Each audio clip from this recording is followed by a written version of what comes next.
Today on this episode of The Brain Surgeon's Take, we will be discussing the evolution of women in journalism with 15-time Emmy Award-winning journalist and Univision anchor, Teresa Rodríguez.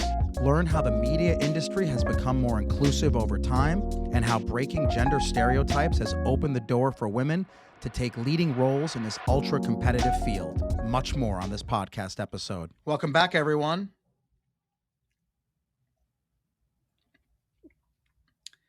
Here's my take on Teresa Rodríguez. She is a trailblazer and role model to aspiring women journalists. Throughout her 35-year career that includes an unprecedented 15 Emmy Awards, Teresa has seen it all. Journalism has historically been an overwhelmingly male-dominated profession. Thanks to the efforts of leaders like Teresa, however, that demographic is rapidly changing. Women now play a major role in journalism, from world events to local news to sporting venues. Talking to Teresa was inspirational. She understands her influence and has leveraged this power to motivate the next generation of female journalists. This interview demonstrates that gender stereotypes are preposterous. I loved listening to Teresa detail her journey to becoming one of the most decorated journalists ever, crushing sexism along the way. Although we have made significant strides in proving gender equality in journalism, more work clearly should be done. We need more talented women to become world-class journalists like Teresa Rodríguez. She is certainly an exceptional role model. Listen up as we discuss the evolution of women in journalism. Check it out. Hey, Teresa, how are you? I am doing great, and thank you for having me. We're recording this on March 8th, which is International Women's Day, so it makes it even extra special, and a big shout out to those amazing, hardworking, talented, intelligent, beautiful women out there. Absolutely. And the goal of this podcast, I've been excited to talk to you about your amazing career, Thank you. journalism, and how it's evolved. And I think there's been so many changes, and we'll go through what you've seen and kind of what you've experienced. Sure. And I think we'll start out with the first question. How and why did you get interested in journalism? By accident. I was majoring in marketing and economics with a minor in English Lit because I always loved to write. And by the way, they've all served me well in my career as a journalist. When I graduated, I was the first one in my family to graduate with a university degree. The local newspaper came out, did a story, had a picture. That caught the eye of an anchor at the Nightly Business Report, which was a national business show produced by PBS. And it was produced out of Miami. So he called me and he said, "Hey, we'd love to interview you. We're looking for a journalist who knows business." And I said, "I know nothing about journalism." And he said, "Don't worry, we'll help you." Mind you, I thought I was going to have a summer job over the summer and I was going to go on to law school. I wanted to be an attorney. I wanted to fight the injustices of the world. And guess what? I liked what I was doing. And it was tough because we had film back in the day. So when we edited something, when we spliced something, that was gone. So it was tough. But within a few months, not only did I love what I was doing, but I got an offer as a reporter to go work as a reporter at the local CBS station. And I couldn't believe it because I grew up watching the news director, the anchor of the show, Ralph Rennick, may he rest in peace, and he was an icon, a trailblazer. So to know that they wanted me to join them, that was impressive. And the rest is history. And in retrospect, now I realize, Rick, that I have probably uncovered more cases of injustice as a journalist than had I become a criminal attorney. So just the irony of that. Exactly. I think I also want to get into, looking back at the past as a female entering a male-dominated field, you must have experienced sexism, and if so, give us some examples, and how did you fight through that? This episode of The Brain Surgeon's Take is brought to you by Vitamin Water. Vitamin Water is the ideal way to hydrate, replete your electrolytes, and maintain wellness. I drink vitamin water routinely during the day in order to keep up my energy and focus. Check out vitaminwater.com for more information and use the promo code BrainSurgeonsTake for 20% off your first order. You know, it's interesting. When I joined, when I actually became the anchor of the Spanish International Network, that's what Univision was called back then. The acronym was the SIN Network. You can imagine how tough it was to get interviews, right? And that's totally changed now. But we were such a small team. Everybody wore different hats. We were all present at the editorial meetings in the morning and in the afternoon. We all had to write, we had to produce, we had to help edit. We all, would give our ideas in those meetings, and they were all taken seriously because we were such a small team. There may have been some sexist jokes or comments along the way, but times were so different, Rick. Times were very, very different. You took them in stride, you moved on. But to say that I experienced sexism the way we see cases of sexual harassment in the workplace today, that was not my case. I was very fortunate. That doesn't mean it doesn't happen, but in my case, that was not what happened. Who was your role model as you Ooh, were moving up the ladder in wow. journalism? Where do I begin? Barbara Walters. I admired her. I studied her. I respected her. The woman was tough, but she was poised. She was very gracious. She got all these top interviews, even Fidel Castro. And I think not only was she a source of inspiration for me, but for many female journalists in this country. Another one, Diane Sawyer, the first woman correspondent on 60 Minutes. And then she went on to work at ABC, where she not only did the evening newscast, a nightly newscast, but she also did long format stories. And even now in semi retirement, she still contributes with these long format stories. Again, very intelligent, very prepared, very gracious, tough, but she got the job done. And last but not least, someone who's not in the business, but someone who I respect immensely, the late Associate Supreme Court Justice Ruth Bader Ginsburg.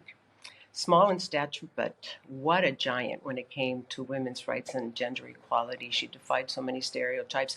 I have a plaque upstairs in my office with her picture, and it says, "Women belong in all places where decisions are being made." Definitely a trailblazer. Yeah, and I couldn't agree more. Yeah. And you mentioned stereotypes, and obviously Yeah. we have to fight those. Why do you believe stereotypes regarding women journalists exist? I think that traditionally newsrooms across the country were male dominated, organizations, and that's quickly changing, right? You have women who are in the boardrooms right now.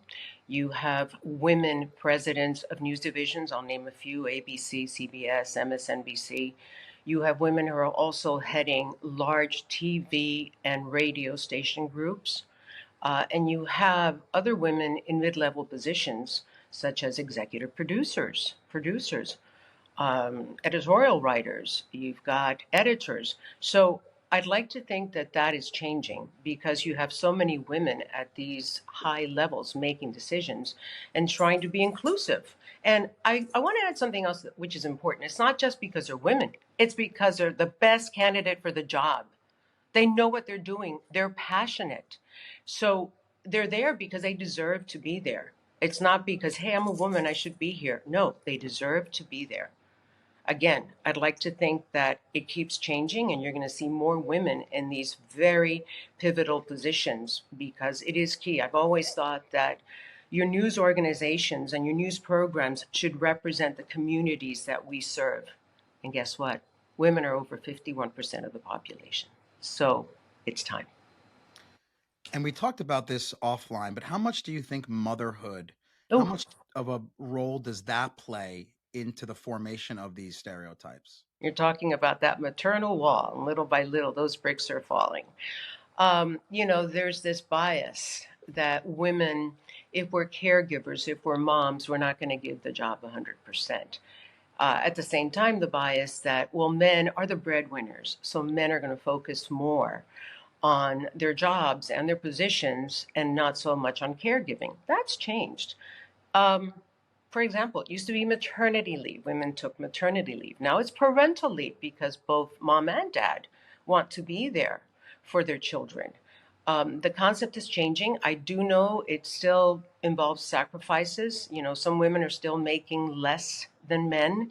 There was a study that came out. Oh, I wrote this down, the U.S. Bureau of Labor Statistics, women in 2022 in this country earned 83 cents for every dollar that a man earned. And that sometimes you have to make decisions. Am I going to take that assignment, which is going to mean going into a war zone? Am I going to take an assignment that I know is going to take me away when it's my son's birthday? You have decisions to make, and it takes a village. If you are a woman, if you have kids and you love what you do and you're passionate and you know what you're doing, you have to make decisions, but you need to have a support system at home, whether it be a partner, whether it be family, whether it be friends, whether, like it was in my case, I had nannies over the years who were family, who I knew I could trust wholeheartedly with my children. Did it hurt? Yeah, I remember one time, Victor, my oldest, was about 3 years old. I was going to Berlin to cover the fall of the Berlin Wall. My colleague Jorge Ramos was already there. So I went up to the TV and I said, hey, mommy's going to go there to join Jorge to work. It's really far away, but I'll be back in a few days. And he looked at me and he said, why do you have to go there? I said, but it's my job. And he says, I don't like your job. And I said, you don't mean that, because if I don't work, then I can't get you all the toys you like. I'm trying to bring it down to this level, right? And he looks at me, Rick, and he says, I don't want any more toys. I want you. Talk about getting on a plane with tears, holding back the tears. But in the end, that little boy, by the way, is now a correspondent for ABC News. His name is Victor Otendo. He recently did his first 2020. And my other son, Julian, is working at an international investment firm here in Miami. And they both grew up to be young men who respect and admire working women. So I think it was more about the quality of the time that I spent with them and not the quantity. And in my case, Rick, I just got to add this. It was a double whammy. Their father passed away of a massive heart attack when Victor was 15 and Julian was 10. So from one moment to the next, I was not only mom and dad, I was the breadwinner. So I had a great support system, not just, as I said, family, friends, and nannies, but I also had a great support system at work. And I said, guys, I can't travel for a few months. I need to be home for them. So without that village, it wouldn't have been possible, but I did it. And I'm so thankful that I did have that support system. What a great role model your kids had. And I think that's why one of them turned out to go into journalism. I think, Yep.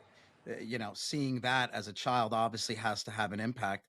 And I want to talk about, you said you were very lucky in terms of your support system and the fact that you didn't have a lot of sexism when you were moving up the ranks. Right.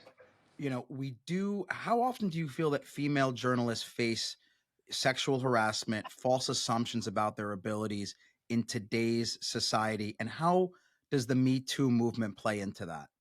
Well, I don't have the actual stats, so I don't want to say exactly, give you numbers as far as how often. I know it's still very much alive in not just newsrooms, but in corporations across the country and across the world. Remember, in some cultures, a woman is brought up to think that she's less. She doesn't walk next to the man, she walks behind him. And we do know that in some instances, I have colleagues who felt that when they did a special project, they didn't get the promotion, they didn't get the publicity, I should say, for their projects versus what their male counterparts might have gotten. Or women who say, I'm making less than my male counterpart. And also women are made to feel they have to work harder to prove themselves. So all these things are part of the equation. But as I said earlier, you're seeing more women, be at high level decision making positions where hopefully that is going to change a bit. And I like to think that the Me Too movement was crucial. Why? Because a lot of newsrooms across the country had to implement internal policies and protocols to ensure that sexual harassment does not exist. For the first time, many women felt that they could go to HR if they felt they were being harassed, for example, and they could file a complaint and not be fired for doing so. So I think that the Me Too movement did that. It also brought, in my opinion, a lot of women together. There's no need for the jealousy, for envy. I think there's room enough at the top for any woman who wants to be there, who should be there. And one of the things I did when I was at Univision is that I was co-founder of the Women's Leadership Council, which not only allowed women who wanted to climb the corporate ladder or hone in on their skills, they could actually take classes at local universities while they were working And we also implemented a speaker series. We brought in successful women to share their stories and in doing so serve as a source of inspiration. And one of them was Alexandra Wilkes Wilson, the co-founder of Gilt, G-I-L-T, the online shopping website. The way she explained how she started out, she was in the design business, go to these designer sales in New York and buy the Gucci's, the Yves Saint Laurent, the Pradas, whatever was on sale after the season ended. And all of a sudden, her friends, her mom, her cousins, hey, next time you go, buy me one. And she and her partner said, I think we're onto something. So they started putting this merchandise online. And before you know it, they had to move from this little building in New York and go out and get this huge warehouse. And years later, Gilt, it's still there, but she sold it and did very, very well. And she continues to be, investing in startups and whatnot. But her story inspired so many women, including me, because she said, don't allow anyone to tell you it can't be done. It can. It can. If you're passionate, if you have the knowledge, if you're willing to work hard, it can be done.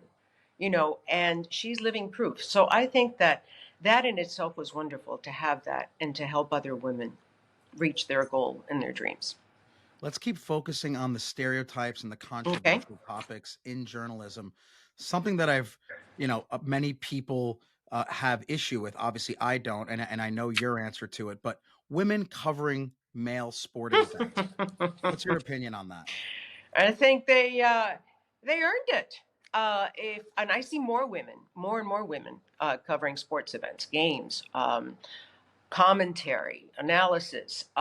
They're there not because they're beautiful. I mean, if they happen to be good looking, wonderful. We know that television is a visual medium. Fine.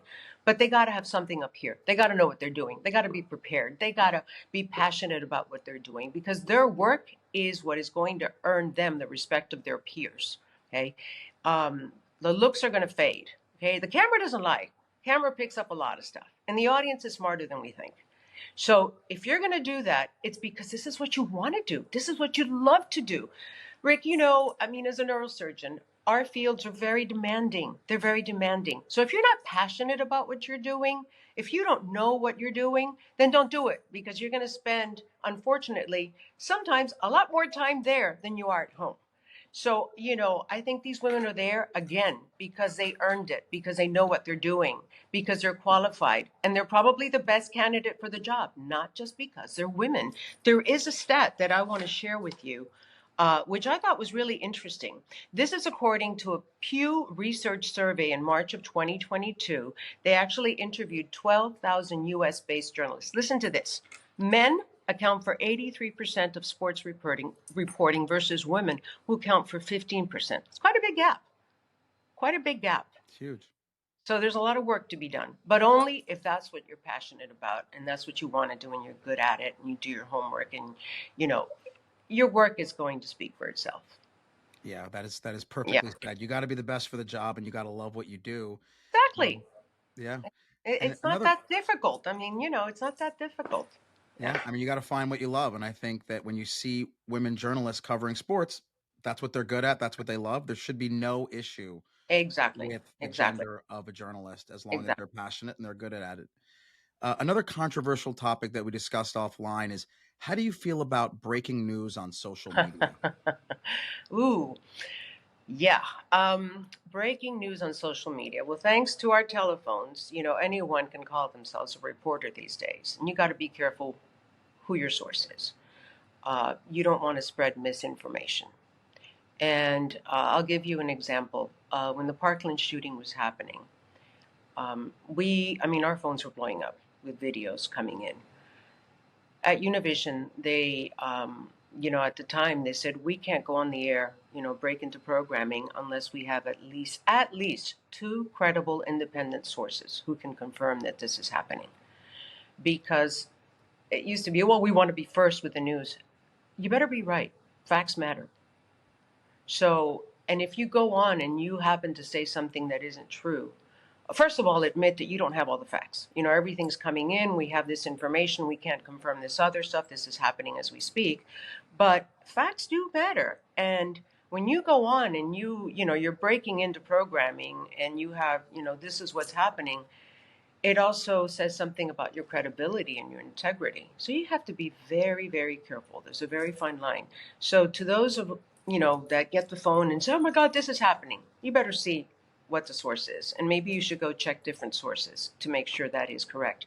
Because the last thing we want to do is start spreading misinformation, and there's a lot of that out there. Yeah, people rely on you to give Hmm. credible information, and once you Yeah. lose trust, obviously Hmm. there's really nowhere to go from there. Exactly. Now, you've had an amazing career, 35 years, 15 Emmys. I mean, honestly, crazy numbers and crazy accomplishments. Give us some of your most memorable Ooh. stories from your career. How much time do you have? One of them, look, one of them was an interview I did with boxing champ, former boxing champ and promoter Oscar de la Hoya. I know in English it would be Oscar de la Hoya. I'd interviewed him several times, and he was going through his bout with alcoholism and had gone into rehab. And he said, I want to come clean. I want to talk to you. So we went in thinking we were going to be doing like an 8-10 minute story. We went to his offices, Golden Boy Productions in Los Angeles, and sat down, and he told me exactly how his alcoholism started as a child, went into great detail. Now, at the time, there was this picture circulating online of Oscar dressed up in a woman's tutu with the fishnets and whatnot. And some said, "Oh, it's all Photoshop. That's not really him." And after he gets into this, he tells me all in detail. This is what I'm going through, and he said, "Teresa, alcoholism is like a monster. I've been in the ring with some champs, but this is the biggest fight of my life. I will never forget that. This is the biggest fight of my life. If I don't do something, not only am I destroying, my family, my business, my friendships, my partnerships, I'm destroying my life. I need help." So I sat back and I said, "Oscar, I've got to ask you this. Is that you in the woman's tutu? That picture that's circulating online?" He took a deep breath. He was quiet. There were a few seconds of silence. Sometimes silence, although it's only a few seconds on TV, can seem like a lifetime. But I needed him to think about what he was going to say. And he could have said, "Hey, I can't talk about that. I'd rather not comment." But he looked at me and he said, "If I am not sincere, if I am not truthful with myself, honest with myself, how can I be honest with anyone else?" And he looked at me and he goes, "That was me. That was me." We didn't expect that. We didn't expect he would admit that. So when the interview was done, he got up, he was wearing a suit, and I could just feel how he was perspiring so much. And he hugged me and he goes, "Thank you. Thank you for allowing me to tell my story." And I said, "No, thank you for trusting me with your story." And that story became an hour special. That's an It incredible became an story. hour special. That was one memorable. The other one was the Catholic priest, Father Albert Coutier. The media called him Father Cutie. He was very young at the time, very good looking man. And the paparazzi caught him on a beach with a woman. And he decided to give me it was a 1 hour program, an exclusive in Spanish. And he said, "Teresa, I didn't abuse of a child. I always had my door open, at the church. I fell in love. I'm a man, and I fell in love." And by the way, he went on to marry her, and they have a beautiful family. And he called me the night before the interview. Everybody was after him. The paparazzi was after him. And I said, "We're going to do the interview at my house," because I lived in an apartment building. There was security. Nobody could follow him in. And he said, "Should I wear my clerical collar?"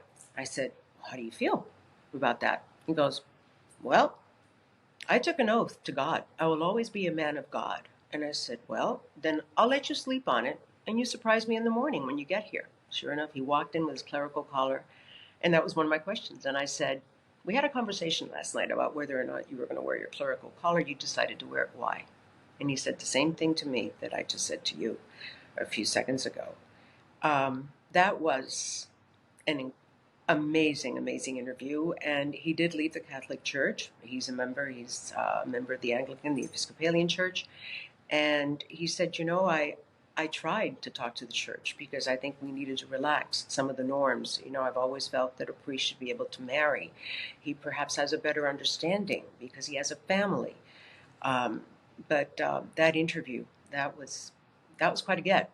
And then last but not least, remember that as journalists, we're going into the fire when everybody else is coming out. And I've covered many mass shootings and destructions and volcano eruptions and whatnot. This one was tough. I went to cover a mass shooting at a garlic festival in California. This Hispanic woman had lost her daughter. She actually saw the gunman shoot her. And, here I am. It's one of the things I really dislike about my job was having to go to knock on her family's door and say, hey, I'm so sorry. I know you're in deep pain, you're grieving, but if her sister answered the door, if your sister decides that she wants to speak, this is my number. Again, my apologies. And the woman said, well, she's not going to give interviews now. And I said, I understand, when she's ready. And all of a sudden I hear a voice coming from inside a room. And she says, is that Teresa Rodríguez? And the sister says, yeah, but she's leaving. I told her you're not going to give interviews right now. And she said, no, I want to talk to her. I trust her. I've been watching her for years. This gun violence has got to stop. I don't want another parent to go through what I'm going through. She came out. She was crying. I started to cry. We hugged each other. And I said, I'm a mom first. I cannot even begin to think what you're feeling right now. We sat down on the front porch. It was the fastest setup I've ever done. Basically, my cameraman had his camera on her, and my producer took out her cell phone and recorded the two-shot. It was a riveting interview. And again, I'm thankful because in all those 3 cases that I just cited, it was about trust. They trusted me. And that is so crucial because that's something you just don't get overnight. You earn it. Those are 3 life-changing experiences, and I'm sure that's just the tip of the iceberg Oh, after yeah. 35 years in the business, Oh, yeah. how that changes you. And we talked about getting more women into journalism, but also minorities, right? We need Oh, to have more diversity in journalism. How do, absolutely. how do we encourage more women and minorities to pursue the field? Well, I think that by sharing, my story and others who have gone out there, participate in panel discussions and organizations, news organizations, visit schools. I love visiting schools and talking to kids because as an immigrant, I'm proof that when you're given the right tools and you work diligently towards that end, you can achieve great things and you can help change the lives of others. So I do think just like women, should be in places of authority, I believe firmly that newsrooms need to have minority representations because we serve in a community. They need to hear about the stories that affect their communities, be they Hispanic, African American, Asian, and there's still quite a disparity there. But we need, not just as reporters, but as news directors, as news presidents, as producers, we need to pitch those stories because the stories have to get done. If not, we're not doing our jobs. It's not just, about the one story that everyone heard about, the police chaser. This. No, how does it affect you? Because you happen to be part of my community, and I want to make sure that I can deliver news that affects you. So that is crucial. And I know there was another study I saw somewhere where and I don't know if I'm going to find it in time, but about the disparity, how we still need to do so much work to make sure that minorities are there. And as far as getting back to talking to the future generation of journalists, I think when we share our stories and we take their questions, we make them realize that it is possible. Now, it's going to involve sacrifices. It's going to involve hard work because you got to be prepared. You have to be prepared for whatever interview you go in to do. And sometimes I feel that we've lost the art of listening. So I always tell them, if this is what you're going to do, listen and listen well, because somebody may come back to you and answer you with something you're not prepared for, and you got to be ready with a follow-up question. Okay. I also think it's very important that they put themselves in that person's shoes because it kind of changes the whole perspective. Like in the case with the mom, the grieving mom, the last thing I thought is she was going to come out and talk to me at that moment. But she had a message. She had a message, and I was her messenger. And last but not least, I always tell kids, when you do make it, whatever that it is, Pay it forward, because some of us didn't have, we had role models, but they weren't someone you could go to and talk to, right? But when you do these things, when you're there in person talking to these kids, participating in panel discussions, um, they can come up to you afterward and ask you a question, and that's part of what gives me such great satisfaction, being out there knowing that, it's not what I just did, it's what I'm going to do for the future generations. We have to pay it forward, Rick. You know, and ultimately, we're all the authors of our lives, and what we make of it is up to each and every one of us. It's going to take personal choices, it's going to take sacrifices. If you have a support system, you got to lean on them. And hopefully, you work in a group and in a news organization where they understand and they know that you're good enough. You're good enough. Let's give her this time because she needs this time. It doesn't mean you're not better than a man or not as good as a man. It's just that hey, men have gone through horrible situations too, whether it be illnesses, health issues, family issues. So I think all in all, the industry is changing, and I'd like to think it's changing to be more inclusive. Yeah. And I would say that, looking at your career and everything that you've accomplished, what would you tell some of our listeners who are like, hey, I want to be the next Teresa Rodriguez? A lot of the things I just told you, go for it. If this is your passion, but don't think it's going to be handed to you on a silver platter. That doesn't happen. You got to earn your stripes. You got to do your work. You got to be prepared. You got to be passionate. You got to make decisions. Hey, you may not be able to take that lead story that day, because you have a conflict. That doesn't mean you don't keep trying. And if you feel that you have a good story to pitch because it affects your community, go for it. Be proud of where you come from. If you're an immigrant, of your country, of your culture, of your customs, of your language, they are what make you unique. Don't try to be someone else. Be yourself. Be genuine. Doesn't mean you're not going to reinvent yourself because technology is constantly changing, right? But be yourself. Be genuine because that's what makes you different. So, all of the above. All of the above. Oh, one thing that early on that I learned, and I always tell kids this too, if you're not sure about something, ask your colleagues, ask your boss the question first. I would rather make a fool of myself in front of that person or my colleagues instead of the whole world. So if there's something you have a question about, don't be afraid to ask a question. We're all human. And if you make a mistake, learn from that mistake and try not to repeat it, because there's going to be mistakes along the way. We're human, but you learn from them and you try not to repeat them. And be fair, be honest, because honesty is what's going to build that trustworthiness, that integrity. When we sign off on a story and we use our names at the end of a story, that signature carries weight. It represents responsibility. I did that story. I'm responsible for what that story says. And that's going to last forever. So you have to be very careful because you're talking about your credibility, your integrity, and your trustworthiness. And the facts, as I said, truth and the facts, they matter. What an amazing interview, Teresa. I could say that your enthusiasm and your passion is just infectious. And I think Thank you. on National Women's Day, I think that, you talk about Barbara Walters and all the role models that you had and paying forward. I can guarantee you that you are a role model to Oh, thousands and thousands thank of you. young women who want to be successful, who want to be journalists, who maybe think, oh, this is not for me. And they see you and they're like, I can do that. Well, I And hope so, so. yeah. And so I would say that you have definitely been an inspiration for not just one generation, but several generations. And Mhm. again, congrats on all your accomplishments. 35 years, 15 Emmys. It sounds almost ridiculous, but it's incredible.